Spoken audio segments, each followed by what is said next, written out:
인간은 함께 있고 하나님은 인간을 하나님의 형상으로 창조하셨습니다. 창세기 1장 27절에서 28절. 하나님은 인간에게만 말씀을 주셨습니다. 창세기 2장 16절에서 17절. 하나님 만난 인간은 이럴 때 행복했습니다. 그러던 어느 날 마귀가 찾아옵니다. 창세기 3장 1절에서 5절. 마귀가 한 것이 중요한 게 아니라 마귀가 하나님이 인간에게만 주신 말씀을 불순종한 죄를 만들었기 때문입니다. 창세기 3장 6절. 그래서 인간을 하나님을 떠나게 됩니다. 창세기 3장 7절에서 10절. 이것은 인간의 근본 문제, 뿌리 문제입니다. 그래서 인간은 분리가 됩니다.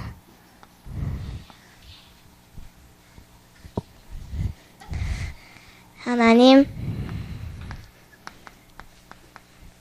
하나님 떠난 인간의 상태. 첫 번째로 영적 문제. 영적 문제는 하나님 떠난 인간은 영이 마귀에게 잡힌 상태 마음대로 할 수 없습니다. 원인과 이유도 모른 채 계속 시달립니다. 에베소서 2장 1절. 두 번째로 우상 숭배.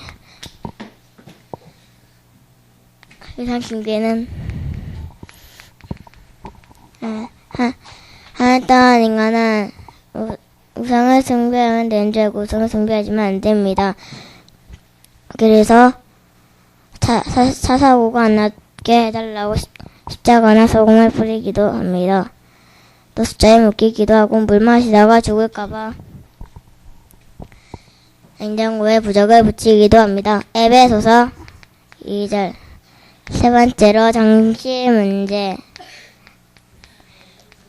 정신 문제는 하나님 떠난 인간은 마귀에게 눈에 보이지 않는 정신과 마음을 마귀에게 잡혀 좋은 생각, 좋은 판단을 할 수 없습니다. 그래서 술, 도박, 음란, 도박, 마약으로 계속 어려움을 받습니다. 마태복음 11장 28절. 네 번째로 육신 문제. 육신 문제는 하나님 떠난 인간은 눈에 보이는 육신까지도 마귀에게 잡혀 좋은 생각, 사고, 질병, 가난, 가정 문제 등으로 계속되는 어려움을 받습니다. 사도행전 8장 4절에서 8절. 다섯 번째로 내세 문제. 하나님 떠난 인간은 죽으면 끝인 줄 알지만 죽은 후에는 사후세계, 죽은 후에 세계가 있습니다. 죽은 말로만 표현해서 정교하지 끔찍한데 심판을 받고 지옥에 영원히 살아야 합니다. 읽어보고 16장 19절에서 31절. 여섯 번째로 우선 문제. 우선 문제는 일단 우선은 부모와 조상이 받은 그 고통을 유산으로 남기게 됩니다. 이것을 우한 대물림이라고 합니다. 하지만 부모, 조상이 받은 그 고통보다 후손이 받은 그 고통이 아주 끔찍합니다. 출애굽기 20장 3절에서 5절. 이것을 대물림이라고 합니다. 하나님 떠난 인간의 상태의 문제를 해결하기 위해 노력을 합니다. 첫 번째로 종교는 하나님 떠난 인간은 종교를 선택하면 되는 줄 알고 종교를 선택하시면 안 됩니다. 처음에는 귀신이 도와주는데 나중에는 7 귀신이 더 들어와서 그 사람의 나중 형편이 더 어려워집니다. 그래봤자 자기의 후손들만 더 망하게 되어 있습니다. 마태복음 12장 43절에서 45절. 두 번째로 철학. 철학은 하나 동안 인간은 공부만 잘하면 되는 줄 알고 공부를 하지만 안 됩니다. 인생에 해답은 없습니다. 골로새서 2장 8절. 세 번째로 선해. 하나 동안 인간은 착한 일을 잘하면 되는 줄 알고 착한 일을 하지만 안 됩니다. 해적성과 같습니다. 해적성에서 착한 일을 잘하면 더 해적인 것처럼 해적성에서 빠져나와야 합니다. 하나님께서는 우리가 생성을 받아도 하나님의 눈에는 더러운 것과 같다고 하셨습니다. 이사야 64장 6절. 우리는 죄가 있어도 하나님을 만날 수 없는데 하나님께서 구원 대신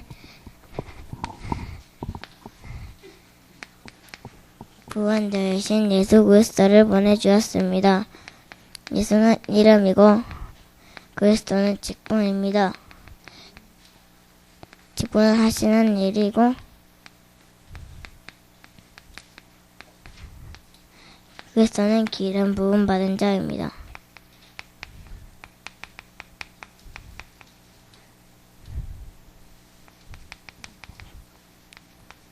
마태복음 1장 21절.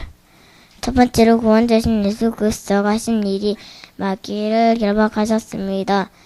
하나님을 떠나게 만든 장본인 마귀는 영적인 존재이기 때문에 속은 십자가, 부적, 달마도 등으로는 도망가지 않습니다. 오직 하나님 말씀에만 도망갑니다. 요한일서 3장 8절. 참 왕. 두 번째로 죄를 해결하셨습니다. 죄는 죄값을 치러야 되는데 하나님께서 예수 그리스도가 인간들 대신 십자가에 못 박혀 죽으셨습니다. 또 성경대로 예수님은 3일 만에 부활하셨습니다. 로마서 8장 1절에서 2절. 참 지사장. 세 번째로 하나님 만나는 길을 열어주셨습니다. 우리는 하나님을 다른 방법으로도 하나님을 만날 수 없습니다. 오직 하나님 말씀에만 하나님을 만날 수 있습니다. 요한복음 14장 6절. 참 선지자. 자분이 구원자신 예수 그리스도가 하신 일은 근본 문제를 해결하셨습니다. 근본 문제에 인해서 천가지 만가지 남는 문제가 없기 때문에 구원자신 예수 그리스도를 모든 문제 해결자라고 합니다. 이 모든 문제 해결자신 예수 그리스도를 영접하면 하나님 자녀가 됩니다. 요한복음 1장 12절. 그리고 시인입니다.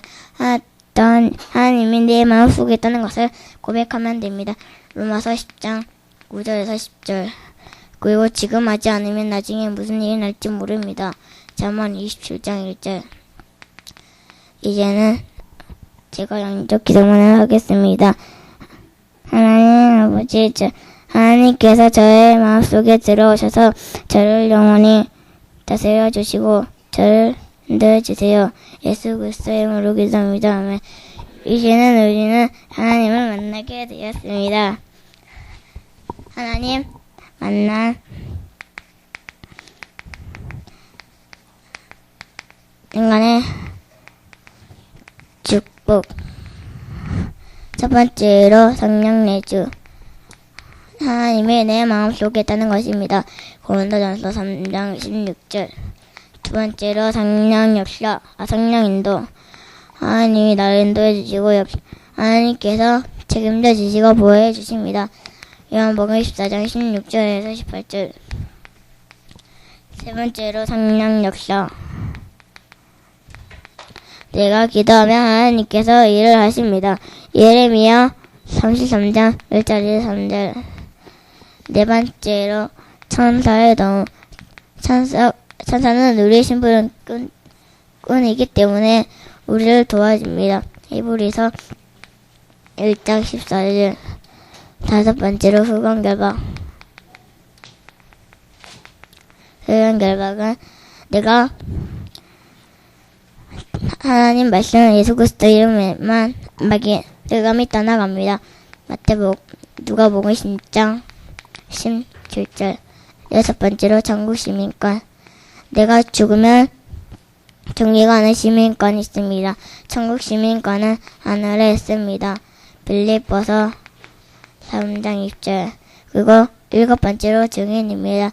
내가 먹는 것이 있으면 친구들에게 자랑하듯이 우리는 하나님 만난 인간의 축복을 친구들에게 전해야 합니다. 사도행전 1장 8절.